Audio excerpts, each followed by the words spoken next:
අද ඔයාලට මම කියලා දෙන්නම් බුලිෂ් ඩයිවර්ජන්ස් එකක් පාවිච්චි කරලා එන්ට්‍රි එකක් හරියටම ගන්න විදිහ. ඩයිවර්ජන්ස් එකක් කියලා කියන්නේ ට්‍රේඩ් එකකට එන්ට්‍රි එකක් ගන්න පුළුවන් පවර්ෆුල් කන්ෆර්මේෂන් එකක්.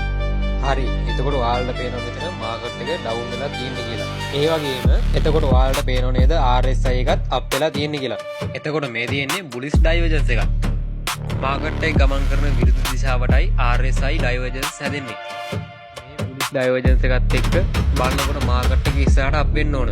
එතකොට අපි බලමු මාකට් එක අප් වෙන්න තවත් තියෙන කන්ෆර්මේෂන් මොනවද කියලා.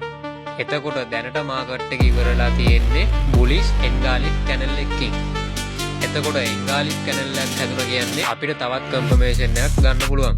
එතකොට ඒ වගේම තමයි RSI 40 කියන ලෙවල් එකට වඩා අඩුවෙන් තියෙන්න ඕනි. ඒ වගේම තමයි මාකට් එකේ පහළින් තියෙන ලයින් එක ස්ට්‍රෝන් සපෝට් ලයින් එකක් විදිහට වැඩ කරලා තියෙනවා. එතකොට මාකට් එක සපෝට් සෝන් එකෙන් අප් වෙන්න පටන්ගෙන තියෙනවා. තවත් කන්ෆර්මේෂන් නැත්තම් උඩින් ඇදලා තියෙන රෙසිස්ටන්ස් සෝන් එක වෙනකන් අප් වෙනවා කියලා. එතකොට අපිට ඉස්සරහට මාකට් එක අප් වෙනවා කියලා කන්ෆර්මේෂන් 4ක් බලා ගන්න පුළුවන්. දැන් අපි බලමු මාකට් එක මොකක් වෙයිද කියලා.